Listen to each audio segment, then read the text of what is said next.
This couple of lovers are doing everything on the sly from the man's wife, but are interrupted by the arrival of his wife.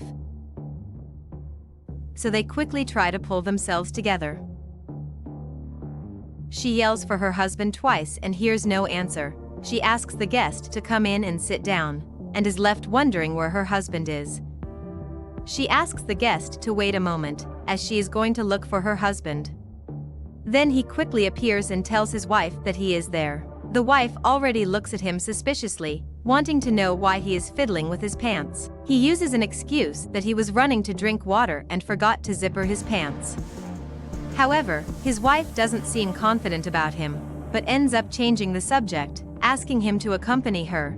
She explains that she knows he didn't want to hire a driver, but she did, because her husband never has time to take her to places, and since she always needs to go out, she hired that man.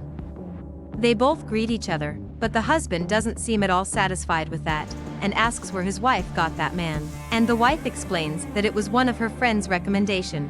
The driver says that he can rest assured that he is there to do his job in the best way, and asks the driver to follow him, because he will show him what he needs to do. As they leave, the wife quickly shouts for the maid, who appears seconds later there, asking what the mistress needs. Meanwhile, the driver takes the boss somewhere. Then the boss quickly tells him that every job has its rules, and he agrees with the man. And the man says that as a boss he has his own rules, and the first rule is that he must never touch his wife, and the second rule is that he is always watching the driver, that any mistake he makes will be fired. He says that he doesn't make it easy for any employee, and asks him if he understands the rules.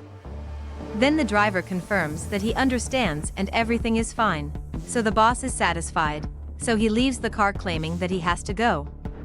Meanwhile, mistress and maid are at home, and the mistress directly tells her to sit down, because she wants to talk to her. She quickly sits down on the couch facing the boss. This is not the first time that the boss is talking about that subject with the maid, complaining about her dress. And she questions how she wants to work inside her house like that. The maid explains that she has very few clothes, because she left most of them in her city, and all the clothes she has are like the ones she is wearing at that moment. Then the mistress decides that they will go out and buy decent clothes for her, and that she must not forget that she lives under the mistress's roof, and she is the one who feeds her. The maid never forgets this, and is very grateful for it.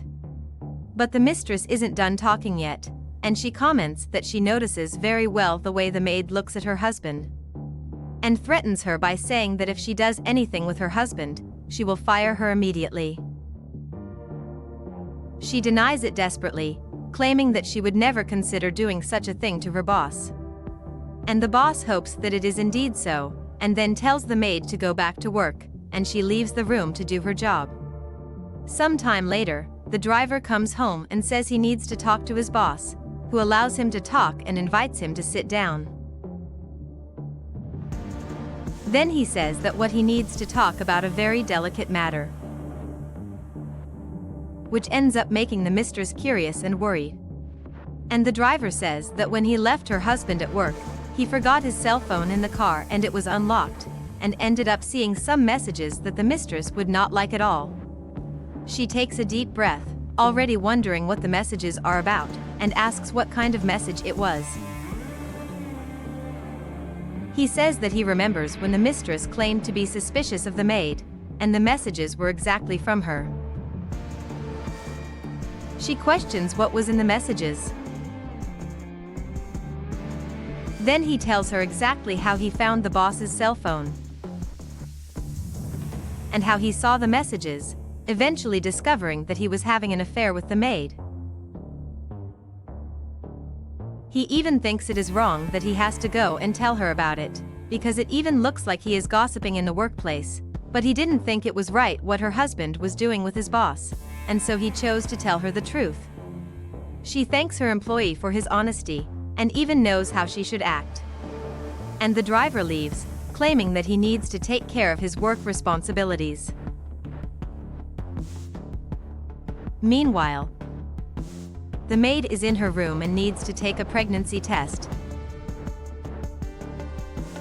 and is in despair when she sees that she is positive. not knowing how she will tell her boss that she is pregnant with her husband's child. She doesn't even know what to do from that moment on, not knowing how this all came about. The woman knows that he will never leave his wife to be with her, and she also knows that her mistress will never forgive her for this. While she is crying in her room, the boss enters her room and tries to kiss her, claiming that they need to enjoy it because his wife is out. But the maid pushes him away immediately.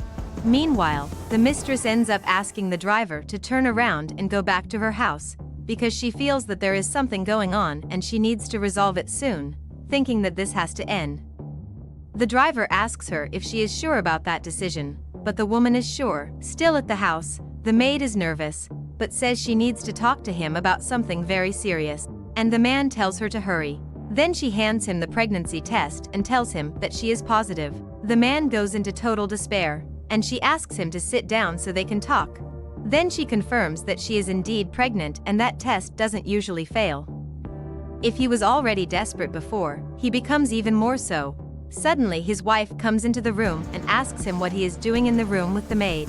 Then he invents a lie, saying that he was there to get the watch that the maid had stolen. Then she gets up saying that he was lying. But he still maintains that lie, that she really did steal the watch. But she keeps insisting that he stop, and that he also tell the truth to his own wife. And the wife doesn't believe him. But the husband keeps saying that she stole the watch, so he pulls the maid by the arm, ordering her out of the house. They leave the wife alone in her room, and she starts to cry. Another day, the chauffeur enters the house and walks up to the mistress, claiming that a package has arrived for her. She is surprised, but accepts the box he is holding, and thanks him for picking it up, asking him to leave her alone. And before he goes, the driver tells her she can call if she needs anything. When she is alone in the room, she opens the box and finds a pregnancy test and some papers. She realizes it is a letter from her former maid, where she is explaining the true story of everything that happened between her and her husband. The maid tells through that letter that she has been having an affair with her husband for a year, and that she was forced to do that the first few times. Then she ended up falling in love with him, and in the middle of it all, she ended up getting pregnant with him. She explains that she never stole anything and hopes that one day she can be forgiven. After reading the whole letter, she cries a lot as she finds out the truth about her husband, determined to solve all that. She just waits while her husband comes home. He greets her as soon as he sees her. Then when he sees the bags, he gets excited at the thought that they are going to travel together, and asks where they are going.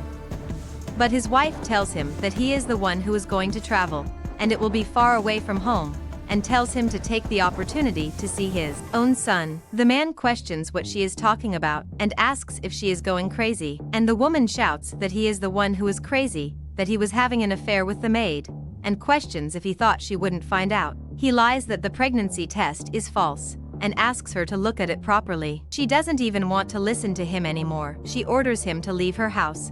The man tries to explain and justify himself, but the woman is already very angry with him, throwing the bag at him and ordering him to leave, saying she doesn't want to see him ever again, that there isn't an explanation for all that.